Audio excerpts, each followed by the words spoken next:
എൻ്റെ കുടുംബത്തിലേക്ക് ഏവർക്കും സ്വാഗതം.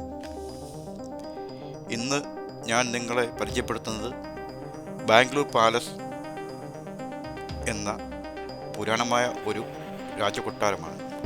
രാജകൊട്ടാരം എന്ന രാജാവ് പണി കഴിപ്പിച്ച കൊട്ടാരമല്ല. ഇത് ബ്രിട്ടീഷുകാരനായിരുന്ന റവറൻ ഗാരൻ എന്ന ഇംഗ്ലീഷ് സെൻട്രൽ സ്കൂളിലെ ഒരു പ്രിൻസിപ്പൽ അദ്ദേഹം പണി കഴിപ്പിച്ച കൊട്ടാരമാണ്. അത് കഴിഞ്ഞ് 1873